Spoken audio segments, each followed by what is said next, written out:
പ്രിയരെ നമസ്കാരം. പഞ്ചകന്യ അതായത് 5 കന്യമാർ ഭാരതത്തിലെ ഇരു മഹത്തായ ഇതിഹാസങ്ങളായ രാമായണത്തിലും മഹാഭാരതത്തിലും ഉള്ള സ്ത്രീ കഥാപാത്രങ്ങളാണ്. അവരോരോരുത്തരും അസാമാന്യ സൗന്ദര്യത്തിനുടമകളും സദ്ഗുരുക്കളുമാണ്. അക്ഷരാർത്ഥത്തിൽ കന്യ എന്നാൽ പെൺകുട്ടി അല്ലെങ്കിൽ കുമാരി അഥവാ ചാരിത്ര്യമുള്ളവൾ എന്നാണ് അർത്ഥമാക്കുന്നത്. ഈ 5 സ്ത്രീകളിൽ ചിലർ ഒന്നിലധികം പുരുഷന്മാരുമായി വിവാഹിതരാണെങ്കിലും നാരി അതായത് സ്ത്രീ അല്ലെങ്കിൽ സതി അതായത് ശുദ്ധമായ ഭാര്യ എന്ന വാക്കിന് പകരം അവരെ ചിത്രീകരിക്കാൻ തിരഞ്ഞെടുത്ത വാക്കാണ് കന്യ. അവരുടെ കഥാപാത്രങ്ങളുടെ പരിശുദ്ധി വളരെ ശക്തമാണെന്നും അവരുടെ ആത്മീയ ശക്തികളെ നശിപ്പിക്കാൻ യാതൊന്നിനും കഴിയില്ലെന്നും പാരമ്പര്യങ്ങൾ വെളിപ്പെടുത്തുന്നതിനാലാണ് ഈ വാക്കിനാൽ അവരെ അഭിസംബോധന ചെയ്യുന്നത്. അവരുടെ പേരുകൾ തന്നെ രക്ഷയും തിന്മയിൽ നിന്നുള്ള സ്വാതന്ത്ര്യവും ഉറപ്പാക്കുമെന്ന് വിശ്വസിക്കപ്പെടുന്നു. അതിനാൽ ഭക്തരായ ഹിന്ദുക്കൾ എല്ലാ ദിവസവും രാവിലെ അവരുടെ നാമങ്ങൾ ചൊല്ലുന്നത് അവർ പ്രതിനിധീകരിക്കുന്ന ശക്തിയെ ഓർമ്മപ്പെടുത്തുന്നത് അസാധാരണമല്ല.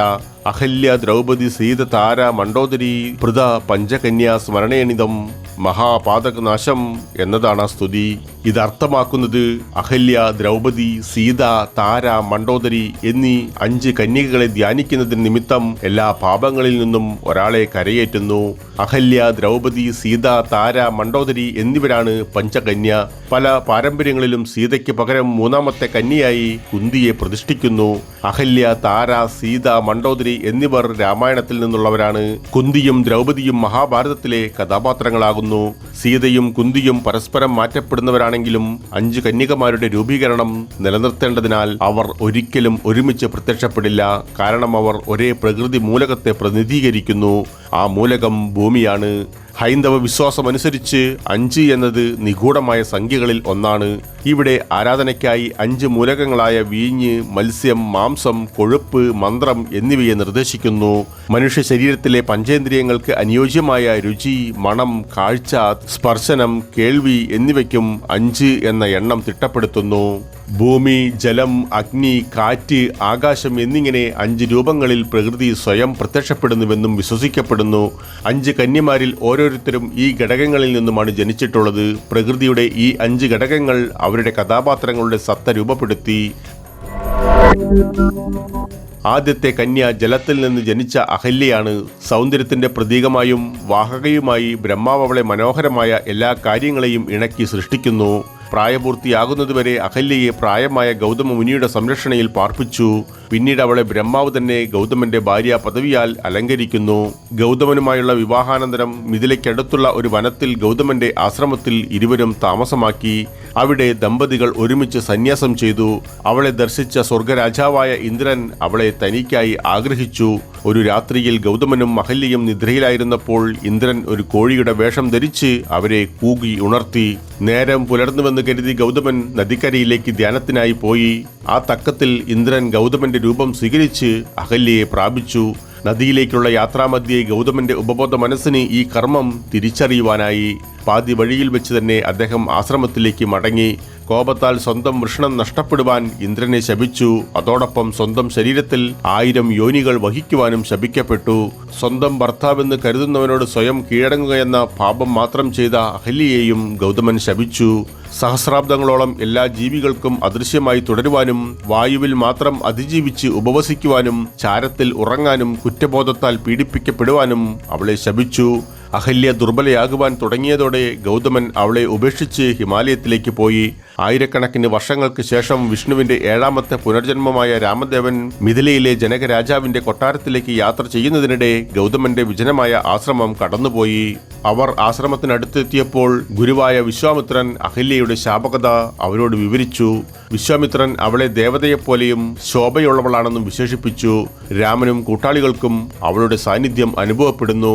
അവൾ മാനക്കേടിന്റെ പേരിൽ കരഞ്ഞു തീർക്കുന്നതിന് പകരം ഒരു കല്ലായി നാണം കെട്ട ആശ്രമത്തിൽ ഉറച്ചുനിന്നു. ശാരീരിക സാന്നിധ്യവും സമൂഹത്തിന്റെ പുനഃപരിശോധനയും ഇല്ലാതെ തന്റെ നല്ല ജോലികൾ ചെയ്തു. അവളുടെ ക്ഷമയും തപസ്സിന്റെ തീവ്രതയും കാരണം അഹല്യയെ തിളക്കമാർന്നവളായി വിശേഷിപ്പിക്കപ്പെട്ടു. പക്ഷേ ഇരുണ്ട കാർമേഘങ്ങളാൽ മറച്ചിരിക്കുന്നത് പോലെ ലോകത്തിൽ നിന്ന് മറഞ്ഞിരുന്നു. അന്നുവരെ പ്രപഞ്ചത്തിൽ നിന്ന് മറഞ്ഞിരുന്ന അഹല്യയെ കാണാൻ രാമൻ ആ പുരാതന ആശ്രമത്തിൽ പ്രവേശിച്ചു. രാമൻ അവളുടെ അരികിൽ വന്ന് ഈ സംഭവത്തിൽ അവൾ നിരപരാധിയാണെന്ന് പ്രഖ്യാപിക്കുന്നു. അവസാനം ഗൗതമൻ അവളുടെ അടുത്തേക്ക് തിരിച്ചു വന്നു. ജലം പോലെ പ്രയാസകരമായ മാറ്റങ്ങളിലൂടെ ഉറച്ച ഹൃദയം കാത്തുസൂക്ഷിക്കുന്ന അഹല്യ ക്ഷമയുടെ മൂർത്തീഭാവമാണ്. ദ്രൗപദി അഗ്നിയിൽ നിന്നാണ് ജനിച്ചത്. ഹസ്തിനപുരത്തിന്റെ ഭരണാധികാരികളും മഹാഭാരതത്തിലെ വീരന്മാരുമായ 5 പാണ്ഡവ സഹോദരന്മാരുടെ പത്നിയും രാജ്ഞിയുമാണ് അവൾ. ദ്രൗപദിയെ രാജ്യസദസ്സിൽ വെച്ച് കൗരവരും സഹോദരന്മാരും അവളുടെ ഭർത്താക്കന്മാരുടെ ബദ്ധശത്രുക്കളും അപമാനിക്കുകയും ഏറെക്കുറെ ഉപദ്രവിക്കുകയും ചെയ്തു. കൗരവർ പാണ്ഡവരെ പകിട കളിക്കാൻ ക്ഷണിച്ചു. സ്വനിയന്ത്രിതമായ പകിടകളാൽ അവർ വഞ്ചിക്കപ്പെട്ടു. പാണ്ഡവർക്ക് ഉടുതുണിക്ക് മറുതുണി ഇല്ലാത്ത വിധം സകലവും നഷ്ടപ്പെടുത്തി. ഒടുവിലവർ തങ്ങളുടെ പൊതുഭാര്യയായ ദ്രൗപദിയെ പണയപ്പെടുത്തിക്കൊണ്ട് അവളെ കൂടി അവർ നഷ്ടപ്പെടുത്തി. കൗരവർ ദ്രൗപദിയെ അടിമയെപ്പോലെ അവളുടെ മുടിയിൽ പിടിച്ച് സഭയിലേക്ക് വലിച്ചിഴച്ചു. അവൾ അഭ്യർത്ഥിച്ചിട്ടും പഞ്ചപാണ്ഡവർ പോലും തല കുനിച്ചിരുന്നതല്ലാതെ അവളെ രക്ഷിക്കാനെത്തിയില്ല. കൗരവർ അവളുടെ അല്പവസ്ത്രം ഉരിഞ്ഞെടുക്കുമ്പോഴും അവളുടെ ഭർത്താക്കന്മാർ ശക്തിയില്ലാതെ ഇരുവശത്തും ഇരിക്കുമ്പോൾ ദ്രൗപദി വിഷ്ണുവിന്റെ 8ാമത്തെ അവതാരമായ ശ്രീകൃഷ്ണനെ വിളിച്ച് വിലപിച്ചു. കൃഷ്ണൻ അവളെ അനുഗ്രഹിക്കുന്നു. വസ്ത്രഹാരകൻ തളർന്നു വീഴുന്നതുവരെ അവളുടെ വസ്ത്രം അനന്തമായി നീണ്ടു. ഉജ്ജ്വലമായ കോപത്തോടെ ദ്രൗപദി തന്റെ ഭർത്താക്കന്മാരോടും കുടുംബത്തോടും അവരുടെ കടമകളെ ഓർമ്മിപ്പിക്കാൻ ഭഗവാൻ കൃഷ്ണനെതിരെ പോലും അവൾ ആഞ്ഞടിച്ചു. അവസാനം വരെ ഭർത്താക്കന്മാരുടെ വിശ്വസ്തതയും 5 പുരുഷന്മാരുടെയും പത്നിയായും 5 വ്യത്യസ്ത വ്യക്തിത്വങ്ങളെ ഒരുമിച്ച് നിർത്തുവാനും അവരുടെ ഐക്യത്തിനും അവരുടെ ഊർജ്ജം മഹത്തായ ലക്ഷ്യത്തിലേക്ക് കേന്ദ്രീകരിക്കുകയും ചെയ്യുക എന്ന അസാധ്യമായ ദൗത്യം നേടാൻ ദ്രൗപദിക്ക് കഴിഞ്ഞു. ജ്വാല പോലെ ധീരയും നിർഭയയുമായ ദ്രൗപദി ധീരതയുടെ മൂർത്തിഭാവമാണ്.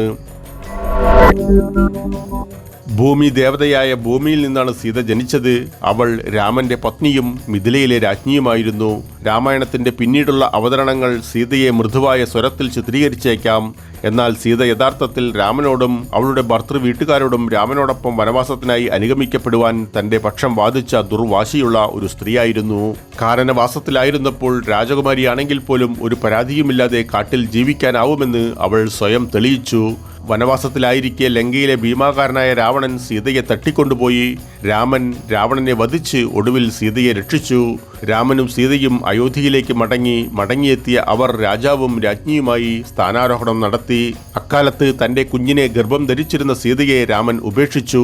തന്റെ പ്രജകളിലൊരാൾ അവളുടെ പവിത്രതയെക്കുറിച്ച് സംശയം പ്രകടിപ്പിച്ചപ്പോൾ അവളെ തട്ടിക്കൊണ്ടുപോയതിനാലും അവളുടെ ഭർത്താവല്ലാത്ത ഒരു പുരുഷനായ രാവണനോടൊപ്പം ജീവിക്കേണ്ടി വന്നതിനാലും രാമന് വേറെ വഴിയില്ലാതെയായി.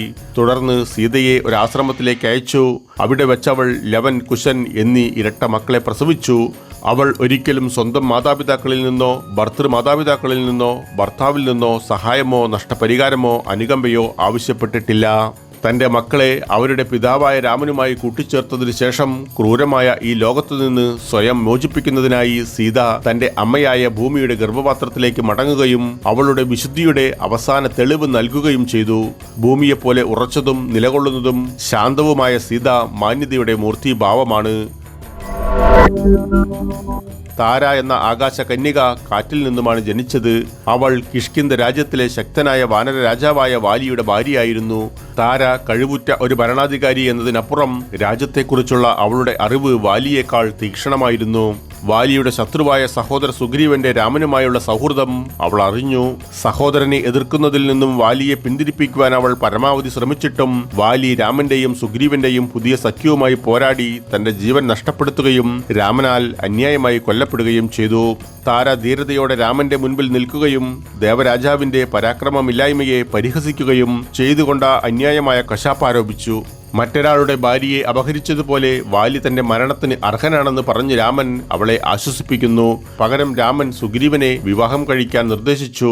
താര തന്റെ ഭർത്താവിന്റെ വിയോഗം അംഗീകരിക്കുകയും സുഗ്രീവനെ വിവാഹം കഴിക്കുകയും ചെയ്തു.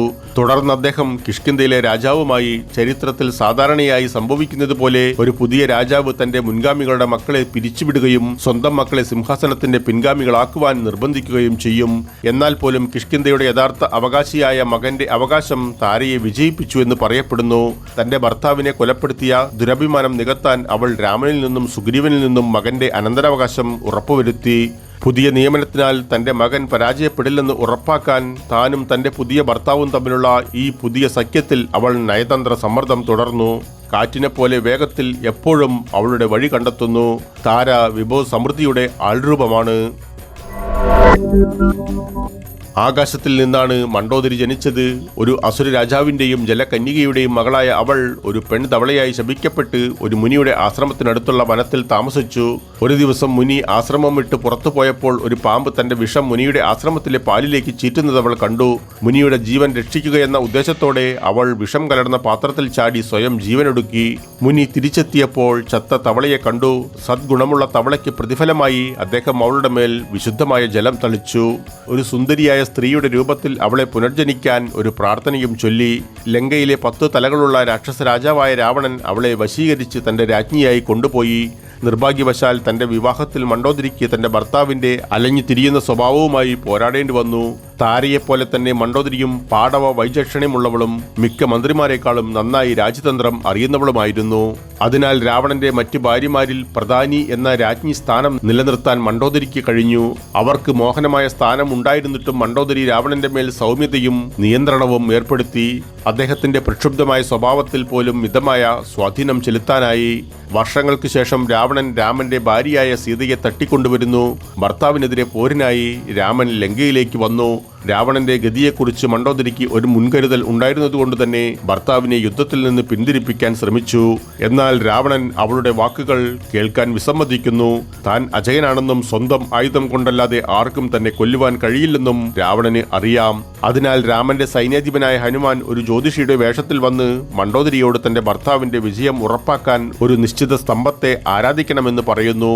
രാവണന്റെ ആയുധങ്ങൾ ഏതു തൂണിലാണ് ഉൾക്കൊള്ളുന്നതെന്ന് അതിന്റെ ഫലം തിരിച്ചറിയാതെ മണ്ഡോദരി ഹനുമാന് കാണിച്ചു കൊടുത്തു.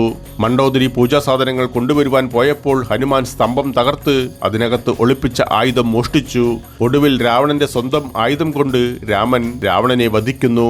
ദുഃഖിതയായ മണ്ഡോദരി രാവണന്റെ മരണത്തിൽ വിലപിച്ചപ്പോൾ ഭർത്താവിനോടുള്ള കൂറിനാൽ രാമൻ അവളെ അനുഗ്രഹിച്ചു. അവളുടെ ഉപദേശം അനുസരിച്ചിരുന്നെങ്കിൽ രാവണന് സ്വജീവൻ നഷ്ടപ്പെടില്ലായിരുന്നു. തുടർന്ന് രാമൻ അവളെ രാവണന്റെ ഇളയ സഹോദരനായ വിഭീഷണന് വിവാഹം ചെയ്തു കൊടുത്തു. ആകാശം പോലെ ശോഭയും വിശാലവും വിശ്വസ്തവുമായ മണ്ഡോദരി നയതന്ത്രത്തിന്റെ മൂർത്തിഭാവമാണ്. പഞ്ചകന്യകയിൽ സീതയുടെ സ്ഥാനം പലപ്പോഴായി കുന്തി സ്വീകരിക്കുന്നതായി സംഭവിക്കാറുണ്ട്. വാസ്തവത്തിൽ പഞ്ചകന്യയുടെ പ്രാർത്ഥനയിൽ സീതയെപ്പോലെ തന്നെ കുന്തിയും പ്രത്യക്ഷപ്പെട്ടുവെന്ന് വാദിക്കാം. സീതയെപ്പോലെ കുന്തിയും ഭൂമിയെ പ്രതിനിധീകരിക്കുന്നു. അവളുടെ കുട്ടിക്കാലത്തെ പേര് പൃഥ എന്നായിരുന്നു.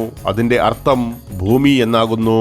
കൗമാരപ്രായത്തിൽ തന്നെ കുന്തി തന്നെ ദത്തെടുത്ത രാജകീയ പിതാവിന്റെ അതിഥികളോടുള്ള ആതിഥ്യ മര്യാദയ്ക്കും ചിന്തനീയമായ ശുശ്രൂഷയ്ക്കും പേരുകെട്ടവളായിരുന്നു. ഒരു ദിവസം അപ്രകാരം ഒരു സേവനത്തിൽ ദുർവാസാവ് മുനിയെ പ്രീതിപ്പെടുത്തി. ഒരു പുത്രലബ്ധിക്കായി ഏതു ദൈവത്തെയും വിളിക്കാൻ കഴിയുന്ന ഒരു വരം അവൾക്കതിന് പാരിതോഷികമായി സമ്മാനിച്ചുവെന്ന് ഇതിഹാസം വെളിപ്പെടുത്തുന്നു. ചെറുപ്പവും അഗാധമായ ജിജ്ഞാസയും നിമിത്തം ആ വരം പരിശോധിക്കാൻ സൂര്യദേവനായ സൂര്യനെ വിളിച്ചു. അനന്തരഫലമായി കർണൻ എന്ന് പിന്നീട് അറിയപ്പെട്ട ഒരു കുഞ്ഞിന് ജന്മമേകേണ്ടി വന്നു. അപ്പോഴും അവിവാഹിതയായി തുടരുന്ന അവൾ തന്റെ വംശത്തിന് അപമാനം വരുമെന്ന് ഭയന്ന് കുഞ്ഞിനെ നദിയിൽ ഒഴുക്കി. കുറച്ചു വർഷങ്ങൾക്ക് ശേഷം അവൾ ഹസ്തനപുരിയിലെ രാജാവായ പാണ്ഡുവിനെ വിവാഹം കഴിച്ചു. ഒരു സന്ദർഭത്തിൽ 2 ഭാര്യമാരാൽ അനുഗ്രഹീതനായ പാണ്ഡു അവരെ അടയുവാൻ ശ്രമിച്ചാൽ മരിച്ചു വീഴുമെന്ന് ശപിക്കപ്പെട്ടു. തങ്ങളുടെ സന്താന സൗഭാഗ്യമില്ലായ്മയാൽ ഏറെ ദുഃഖിതനായ പാണ്ഡുവിനോട് കുന്തി തനിക്ക് ലഭിച്ച വരദാനത്തെക്കുറിച്ച് പറയുന്നു. പാണ്ഡു ആ വരത്തെ നിമിത്തം ദേവന്മാരാൽ മക്കൾക്ക് ജന്മം നൽകുവാനും നിർബന്ധിക്കുന്നു. കാരണം അങ്ങനെയെങ്കിലും തന്റെ രാജവംശം നിലനിൽക്കും. ഒരു രാജ്ഞി എന്ന നിലയിലുള്ള തന്റെ കടമയെക്കുറിച്ച് ബോധമുള്ള കുന്തി ദേവന്മാരെ വീണ്ടും വിളിച്ചു. സത്യദേവനായ ധർമ്മത്തിൽ നിന്ന് യുധിഷ്ഠിരനെയും വായുദേവനിൽ നിന്ന് ഭീമനെയും സ്വർഗരാജാവായ ഇന്ദ്രനിൽ നിന്ന് അർജുനനെയും പ്രസവിച്ചു. രോഗശാന്തിയുടെ ഇരട്ട ദൈവങ്ങളായ അശ്വിനി ദേവന്മാരിൽ നിന്നും നകുലനെയും സഹദേവനെയും പ്രസവിച്ച പാണ്ഡുവിന്റെ സഹഭാര്യയായ മാദ്രിയുമായി അവൾ തന്റെ അനുഗ്രഹം പങ്കിട്ടു. പാണ്ഡുവിന്റെ മരണശേഷം പാണ്ഡുവിന്റെ ശവസംസ്കാര ചിതയിൽ മാദ്രി സതി അനുഷ്ഠിച്ചു. മരണാനന്തര ജീവിതത്തിൽ ഭർത്താവിനോടൊപ്പം ചേരാൻ അവൾ ചിതയിൽ സ്വയം പ്രവേശിച്ചു. അങ്ങനെ കുന്തി 5 മക്കളെ സംരക്ഷിക്കാൻ ഏകയായി നിലകൊണ്ടു. കുന്തി തന്റെയും മാദ്രിയുടെയും പുത്രന്മാരെ കൂട്ടി ഹസ്തനപുരിയിലേക്ക് മടങ്ങി. മാദ്രിയുടെ 2 പുത്രന്മാരെയും തന്റെ സ്വന്തം മക്കളെക്കാളുപരി ജീവിതകാലം മുഴുവൻ സ്നേഹിക്കുകയും പരിപാലിക്കുകയും ചെയ്തു. പാണ്ഡവർ തങ്ങളുടെ രാജ്യം കൈക്കലാക്കുമെന്ന് ഭയന്ന് ഹസ്തനപുരിയിലെ രാജകുമാരന്മാരും പാണ്ഡവരുടെ ബന്ധുക്കളുമായ കൗരവർ കുന്തിയെയും അവളുടെ പുത്രന്മാരെയും കൊല്ലുവാൻ ശ്രമിച്ചു. എങ്കിലും രക്ഷപ്പെടുന്നു. ഭീമൻ ഹിഡിംബിയെ കൊല്ലുന്നതിൽ നിന്ന് അവൾ ഭീമനെ തടയുകയും ഭീമനുമായി സഖ്യമുണ്ടാക്കുകയും ചെയ്തു. തങ്ങൾക്ക് സ്വന്തമായി ഒന്നുമില്ലെങ്കിലും സാധാരണക്കാരെ പരിപാലിക്കാൻ അവൾ മക്കളോട് നിർദ്ദേശിച്ചു. അർജുനൻ ദ്രൗപദിയുടെ കരം ഗ്രഹിച്ചപ്പോൾ ദ്രൗപദിയെ ഭാര്യയായി സഹോദരന്മാരോടൊപ്പം പങ്കിടാൻ നിർദ്ദേശിച്ചത് കുന്തിയായിരുന്നു. പാണ്ഡവരും കൗരവരും തമ്മിലുള്ള യുദ്ധം ആരംഭിക്കുന്നതിന് മുൻപ് കുന്തി ഇപ്പോൾ കൗരവ സേനാധിപതിയായ കർണനോട് ഞാൻ അവന്റെ അമ്മയാണെന്ന് വെളിപ്പെടുത്തി. അർജുനനൊഴികെ മറ്റു പാണ്ഡവരെ വധിക്കില്ലെന്ന വാക്ക് നേടുകയും ചെയ്തു. കൗരവരും കർണനും കൊല്ലപ്പെട്ടതിനു ശേഷം കുന്തി വനത്തിലേക്ക് പോയി തന്റെ ജീവിതകാലം മുഴുവൻ പ്രാർത്ഥനയ്ക്കായി ചെലവഴിച്ചു. ഭൂമിയെപ്പോലെ ജീവിക്കുന്ന എല്ലാറ്റിനെയും പരിപോഷിപ്പിക്കുന്ന സുഹൃത്താണവർ. കുന്തി മാതൃത്വത്തിന്റെ ആൾരൂപമാണ്. അഹല്യയെ അവളുടെ ഭർത്താവല്ലാത്ത ഒരു പുരുഷൻ വശീകരിച്ചു. ദ്രൗപദിക്ക് 5 ഭർത്താക്കന്മാരുണ്ടായിരുന്നു. സീത കുറച്ചുകാലം ഭർത്താവല്ലാത്ത ഒരാളോടൊപ്പം താമസിച്ചു. താരയും മണ്ഡോദരിയും തങ്ങളുടെ ഭർത്താക്കന്മാരുടെ ഇളയ സഹോദരന്മാരെ വിവാഹം കഴിച്ചു. കുന്തിയുടെ ആദ്യത്തെ കുട്ടി വിവാഹേതര ബന്ധത്തിൽ നിന്നാണ് ജനിച്ചത്. അവളുടെ മറ്റു പുത്രന്മാരും അവളുടെ ഭർത്താവിന്റെ നിയമാനുസൃത പുത്രന്മാരായിരുന്നില്ല. ഈ അതിക്രമങ്ങളെല്ലാം എന്തുകൊണ്ടോ എന്തിനു വേണ്ടിയോ എന്നതിനെക്കുറിച്ച് സ്വയം ചിന്തിക്കാതെ ആ കഥകൾ ഓരോന്നും പുരാതന കാലത്തെ ഹിന്ദുമതത്തിന്റെ താരതമ്യ വിശാല ചിന്താഗതിയുടെ വ്യക്തമായ പ്രതിഫലനമായി തുടരുന്നു. പഞ്ചകന്യകകൾക്കെല്ലാം അമാനുഷികമായ ജന്മങ്ങൾ ഉണ്ടായിരുന്നെന്നും അമ്മയുടെ ഗർഭപാത്രത്തിന്റെ പ്രഭവ കേന്ദ്രം ഉൾപ്പെടാതെ ജനിച്ചവരാണെന്നും പറയപ്പെടുന്നു. അമ്മ മാത്രമുള്ള കുന്തിയെ ജനിക്കുമ്പോൾ തന്നെ ദത്തെടുക്കുവാൻ വിട്ടുകൊടുക്കുകയും അമ്മയിൽ നിന്ന് വേർപെടുത്തുകയും ചെയ്തു. പ്രണയത്തിന്റെ നിരാശയും നഷ്ടത്തിന്റെ വേദനയും അവർ ഓരോരുത്തരും അനുഭവിച്ചു. അഹല്യ ബലാത്സംഗത്തിനിരയായി. ദ്രൗപദിക്ക് ഒന്നിലധികം ഭർത്താക്കന്മാരുണ്ടായിരുന്നു. സീതയ്ക്ക് അവിശുദ്ധ ഗർഭമുണ്ടെന്ന് മറ്റൊരു പുരുഷൻ ആരോപിച്ചു. 3 സ്ത്രീകളെയും ഒരു സാഹചര്യത്തിൽ അവരുടെ ഭർത്താക്കന്മാർ ഉപേക്ഷിച്ചു. താരയുടെയും മണ്ഡോദരിയുടെയും ഭർത്താക്കന്മാർ അവരുടെ ഉപദേശം ചെവിക്കൊള്ളാത്തതിനാൽ കൊല്ലപ്പെടുകയും അവർ അവരുടെ ഇളയ സഹോദരന്മാരെ വിവാഹം കഴിക്കുകയും ചെയ്തു. പഞ്ചകന്യ അവരുടെ കഥകളുടെ ഏറ്റവും പഴയ പാരമ്പര്യത്തിൽ വർഷങ്ങൾക്ക് ശേഷം സാഹിത്യത്തിലും ചലച്ചിത്രത്തിലും ജനപ്രിയ നാടോടി കഥകളിലും ചിത്രീകരിക്കപ്പെട്ട തികഞ്ഞ സ്ത്രീകളല്ല. എന്നാൽ അവർ ഭാരതത്തിലെ പുരാതന ഗ്രന്ഥങ്ങളിൽ പട്ടികപ്പെടുത്തിയിരിക്കുന്ന മഹത്തായ ഭാര്യമാരുടെ ആൾ രൂപങ്ങളാണ്. ഓരോ സ്ത്രീയും ഭാര്യയും എന്നതിന്റെ അർത്ഥത്തെക്കുറിച്ച് കൂടുതൽ പ്രണയാതുരമായ ചിത്രങ്ങൾ വികസിപ്പിച്ച കവിതകൾ പിന്നീട് മൃദുലരായ ഭാര്യമാരുടെ വിവരണങ്ങൾ വികസിപ്പിച്ചെടുത്തു. സ്ത്രീത്വത്തെക്കുറിച്ചുള്ള പുരാതന വിവരണങ്ങൾ ആധുനിക യുഗത്തിന്റെ യാഥാർത്ഥ്യങ്ങളുമായി പൊരുത്തപ്പെടുന്നവയായിരുന്നു.